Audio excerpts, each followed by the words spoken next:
Assalamualaikum warahmatullahi wabarakatuh. Salam sejahtera untuk kita semua. Di video kali ini kita akan sharing sedikit tentang bagaimana penggunaan SPSS. Dasar-dasar untuk menggunakan SPSS. Nah, kebetulan di sini SPSS yang saya gunakan adalah SPSS tipe 16. Tapi kurang lebih untuk SPSS terbaru juga modelnya masih mirip-mirip ya. Nah, di sini ketika kita membuka SPSS akan muncul tampilan seperti ini. Di bagian bar di atas ada beberapa menu dan di bawah ada dua ya, ada data view dan variable view. Nah, yang akan kita bahas adalah dua view di bawah ini. Yang pertama adalah data view. Nah, data view ini disinilah nanti akan terlihat data-data yang sudah kita input. Data dari kuesioner di semua responden. Sementara di variable view, nah di sini adalah data variabelnya.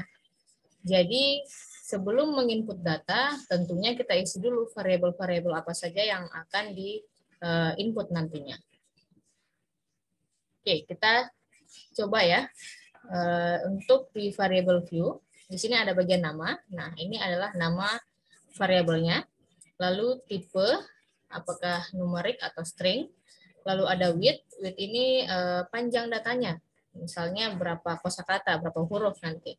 Lalu ada desimal, ada label. Label ini adalah keterangan dari nama tadi, nama variabelnya, dan ada values.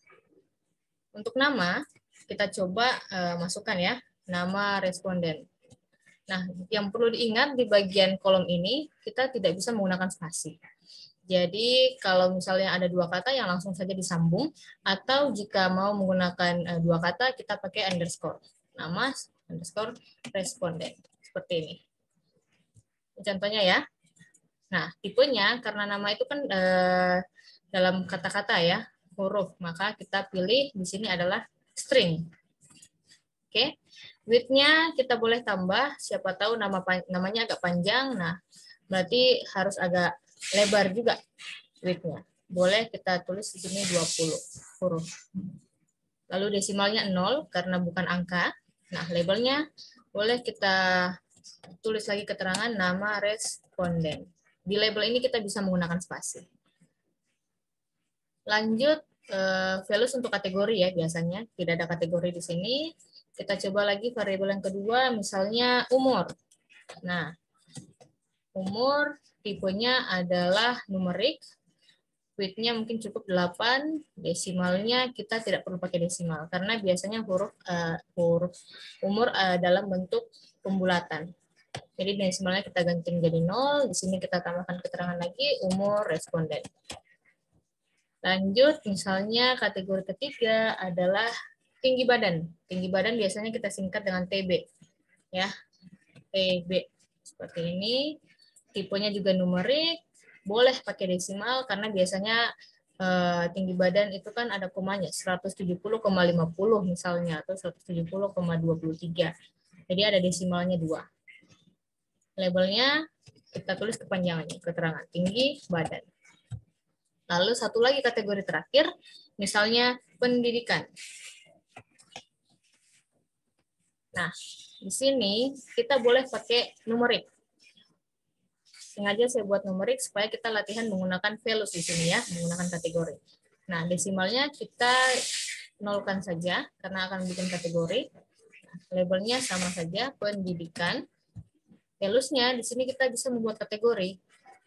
Di bagian value kita masukkan kodenya saja, misalnya kode 1, labelnya adalah untuk tingkat pendidikan SMP. Misalnya ya, tergantung dengan nanti kuesionernya seperti apa.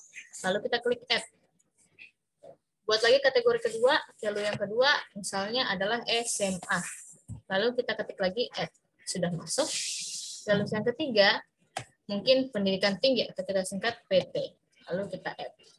Kalau ada banyak kategori ya, tinggal kita masukkan ada 4, ada 5, dan seterusnya. Tergantung ada berapa kategori dalam kuesionernya. Lalu kita klik OK. Nah, ini sudah muncul ya values-nya di sini. Kalau mau diedit bisa diklik, lalu diperbaiki di bagian sini, atau kalau mau dihapus, kita klik remove. Oke, seperti itu. Kalau mau ditambah lagi juga bisa jadi kategori 4. Ini dia tentang variable view. Jadi kita contohkan 4 variabel di sini. Ada nama, ada umur, tinggi badan, dan juga pendidikan. Sekarang kita coba pindah ke data view. Nah, di data view ini sudah muncul tadi responden yang kita buat. Tinggal kita menginput data-datanya. Sebagai latihan, kita coba nama responden yang pertama, misalnya Budi. Ya, ini singkat-singkat saja. Mungkin umurnya 24, tinggi badannya 145,65. Nah, ini ada komanya. Misalnya pendidikan terakhirnya adalah SMP. Berarti SMP kodenya tadi adalah 1. Kemudian responden kedua, misalnya namanya adalah Ardiansyah. Umurnya 26. Tinggi badannya 150. Nah, walaupun kita menulis tadi 150 tanpa koma, tapi di sini dia muncul 2 angka di belakang, 0 dan 0. Karena di variable view kita membuat ada desimal. Kalau misalnya desimalnya kita jadikan 0, maka di sini tidak akan muncul 2 digit terakhirnya. Seperti itu ya penggunaan desimalnya. Kita lanjut, Ardiansyah pendidikan terakhirnya misalnya adalah perguruan tinggi. Perguruan tinggi tadi kodenya adalah 3. Kita tulis lagi. Satu lagi, misalnya namanya adalah Nur Azizah. Nah, umurnya 24 juga, tinggi badannya 144,50. Pendidikannya adalah 1 juga, SMP.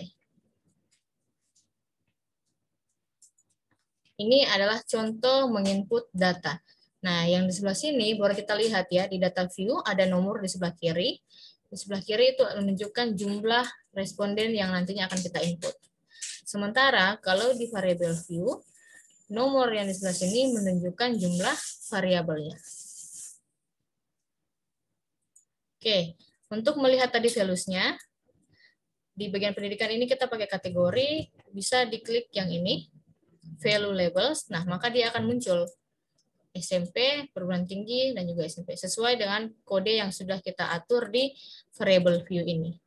Kalau misalnya ada angka yang kita masukkan tidak sesuai dengan kode, maka dia tidak akan terbaca. Misalnya ya, kita edit lagi yang di sini, kita tulis angka 5, lalu kita klik ini, values label, nah angka 5-nya tidak berubah. Artinya apa? Tidak ada kategori nomor 5 yang dibuat di bagian variable view tadi.